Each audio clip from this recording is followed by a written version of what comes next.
World Judo Championships 2025, and it's all about to kick underway. And well, I'm hoping that we're going to go on to where we're going to get. We have got the wrong feed up. We should have the under 60 kilos category up, but they've put it on the wrong monitor. But never mind, we'll soon get it sorted.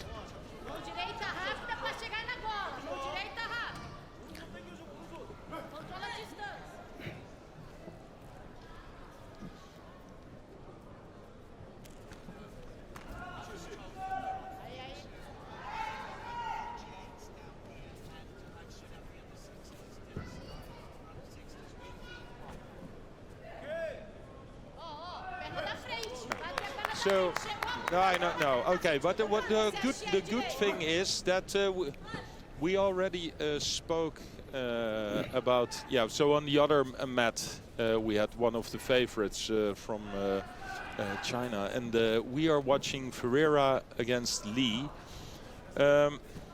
because we have, of course, a few preliminary fights. Also, a few of those people who are actually higher ranked. They have the first round off.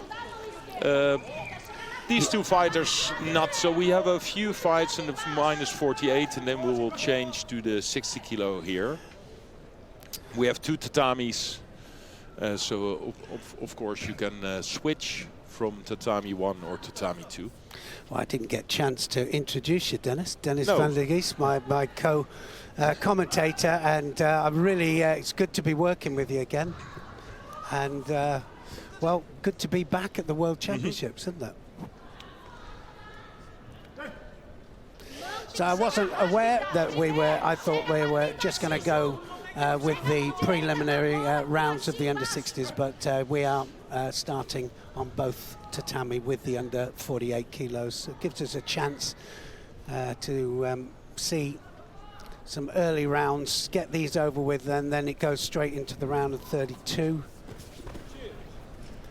Always nerve-wracking. World Championships, and I can tell you, when you first walk out there and you've got to kick it all off, whether you're the referee out there or whether you're the fighters out there, it's pretty nerve-wracking.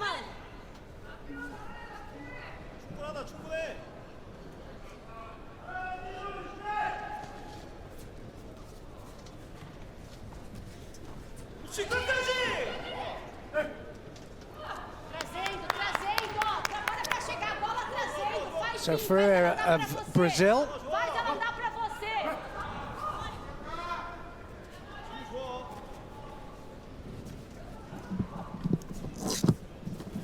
Winner of this goes through to fight Tara Babelfoth of Sweden in the second round of the under 48 kilos category. She got a bye through as the number 2 seed.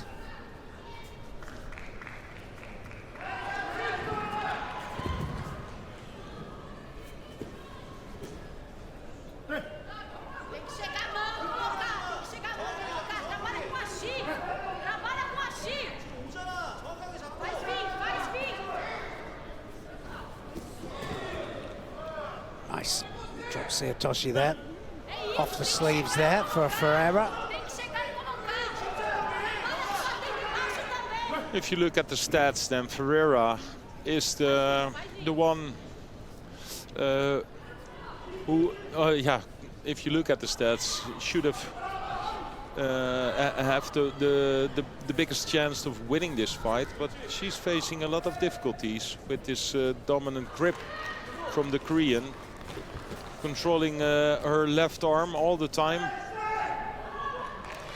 Yeah, the kumakata is so important, isn't it? I mean, it's very difficult to explain to people how important the grips are and how much it's changed. How much do you think it's changed, Dennis, with the new interpretation of being able to grip where you want? How has that made a big difference? Well, I still think that it will take a bit of time until everybody is used to it. It takes some time. You can train it, but then on the competition level, things will change, and after a while you see that some of the competitors will make a good advantage out of it. Now you still see people making mistakes, or still fighting in their way they always did. Like, so it's not there yet. You know the rules. It will take a bit more time. But I think as well for the referees as well. Yes. The referees to adapt as well. And especially on lower levels, if you see all the... Oh, that was close. At lower levels, because this is the absolutely top level judo, and they are well they can adapt faster. Yeah, I mean it's how to know, isn't it? And for the referees as well, like you say, at a lower level, how do you know whether they're being positive with it or negative? You know as I know, if you get your grip that you want, you're going to dominate. Whether you're attacking or not, you're going to dominate.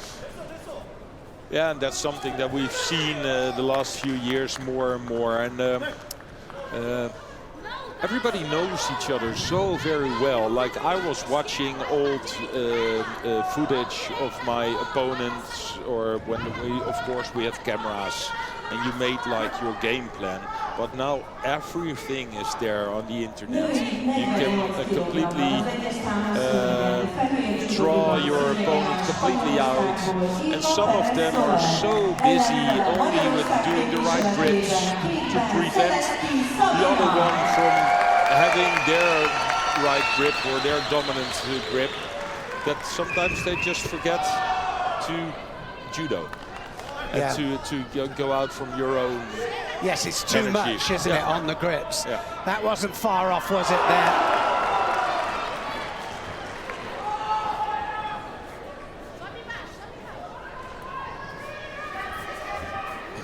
Wow, she's come close. Both of them have come close here to scoring.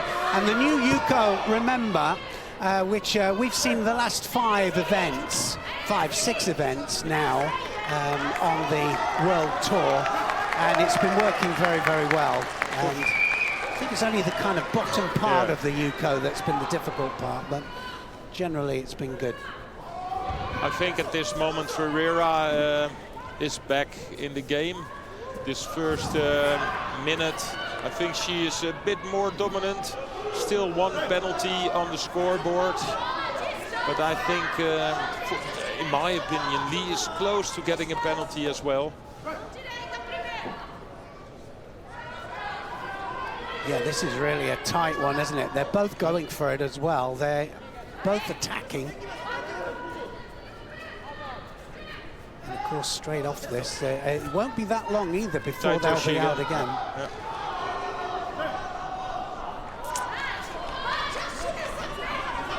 Okay, I think they will equal the score now with the penalties. Yes, so here it is for Lee, and after 2 minutes in golden score, it was quite clear that Ferreira is now the one who shows the most. Ooh, that was strange on the arm. Teliotosh, wasn't it? I think that was the main aim, but the Ashi wasn't there. Yeah, nearly totally, there for Lee. Totally missed the leg. Yeah, I mean, Tsubumi Geishi is the obvious one there. Not far off with it.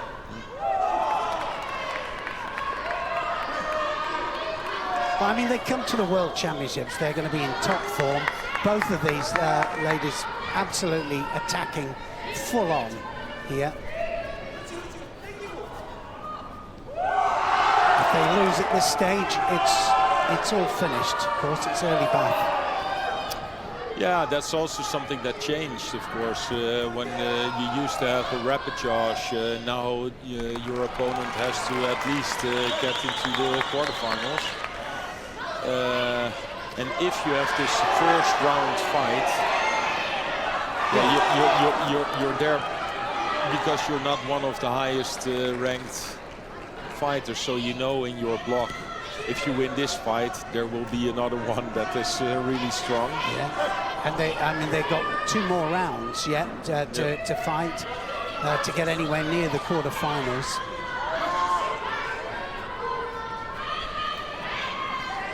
Yeah, it used to be that the finalist, everybody that the finalist lost to, or everybody that the finalists beat, should I say, would come through in a repechage and had a second chance.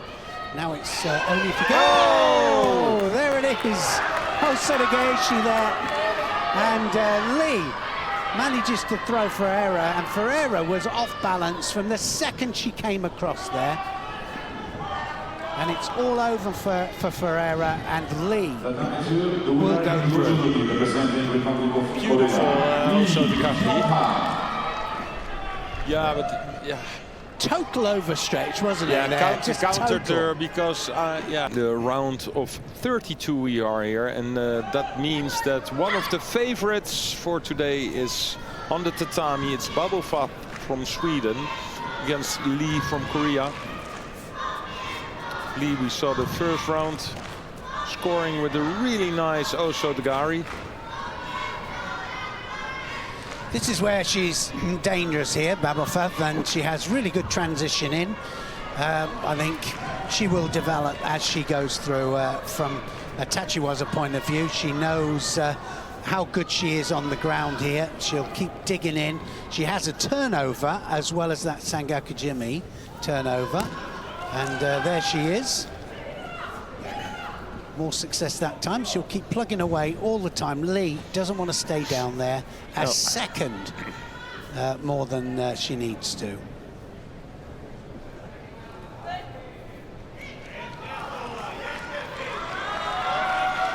This was the one that was pretty close here. She changes to the other side, but she was wrapped around the head there. And of course, you can't go directly around the head. You need an arm in as well. Do you think that a referee has to know the fighters in front of him or her? I think that as you go through, like, qualification, as you know, like, it's like saying to us, do we know the fighters? We do, because we watch them. They're refereeing sometimes fighters 3 or 4 times. They get to know what they do. Yeah, but and then give you them, like, because you know Babofa is good in the Newaza. Give her more time. Well, I think because what it is, that is debatable. Yeah.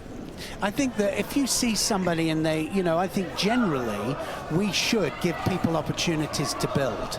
So whether it's from a Tachiwaza point of view and with the Kumakata and the, you know, this grip here, this grip, give them time to build. You know, we were stopping it too early for mates and shidos and this, and we knew it was too early. Yeah, but if nothing is happening, but you know as a referee, okay, she's really good in Newaza, shall I give her more time? But that is... does the referee has to be like... She'll catch her here. Yeah. If she stays here, she will catch the Korean, and she'll catch her because she'll wrap it up and she'll make a mistake down there, Lee. Because, I mean, it's tiring, isn't it? Taking Newaza as an attack, as well as attacking. It's tiring when you're attacking as well. Yeah, but like for the referee, you know, does she has to take it in her... Is there a point you're saying? That she says, like, I know this girl, and she's really good in Newaza, so I give her a bit more time. Because with another person, maybe I would call Mate earlier, but because I know that she's really good in Newaza, I give her a bit more time. I really feel that the referees have got to referee like that. And if we don't give them the chance to referee like that, then they don't feel the game. No. You know, so you know, it's about feeling the contest, isn't it? And like you're up there and you're gripped up with Teddy Renier, and you know you've both got your grips, and you know what do we do? You're not attacking immediately, but you're heavyweights, and there's something going to build. Give it more time. Yeah. Don't matter it. Absolutely, and that's the experience of feeling it. And I really believe that is it's something that makes the difference between a great referee and a good referee. It's true. It's true. Yeah.